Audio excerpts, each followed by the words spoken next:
Mirrors in my house don't work. I noticed this perhaps 3 weeks ago while brushing my teeth. My reflection was out of sync, not by a massive amount, but enough to be noticeable. I had just had a long day at work and simply thought my brain didn't work. But it kept up the next morning, same situation, teeth brushing, out of sync. I attempted to use the mirror in the downstairs bathroom. But here, when I smiled, I noticed my reflection took that extra half-second for the lips to move. When I frowned, it was not quite right, as if this person frowning was not me, but another version of me. This problem did not persist at work. At work the mirrors were functioning as usual. No delay, nothing, so it is specific to my house.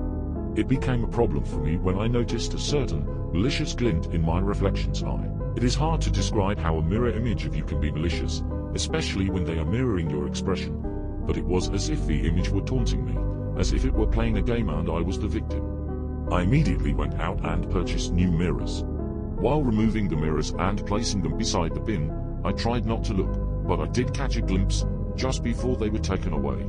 They were smiling, the reflections, with teeth that were not my own. The new mirrors did not improve my situation. If anything, the out-of-syncness, the delay, whatever you would call it, got worse. Now it was clear they were mocking my movements, almost as if they were pantomiming my life. One evening, I couldn't take it anymore. I took a hammer to my mirrors. I don't know what took over me, but I went from room to room, smashing my mirrors, screaming at the top of my lungs. When the shards fell, I got a true glimpse of them, a glimpse I do not want to describe here, but it terrified me. I collected the shards in a black bin bag, drove to the river and tossed it in. My heart was hammering when I returned home, but I slept that night better than I'd slept in days. I thought then that I had rid myself of them, but this was not the case. They only became more ambitious, if that is the right word.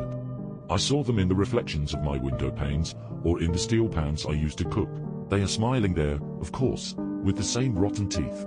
They know they've got me. I suspect that the joke they're playing is in full effect. I'm writing this on my laptop. I went to the bathroom just now, and when I came back, the screen reflected a pair of ugly grey hands perched upon my keys. As such, I can't bring myself to write anymore. Please, if anybody else has ever suffered from this problem, can you write with advice? I think if it persists, I may go mad.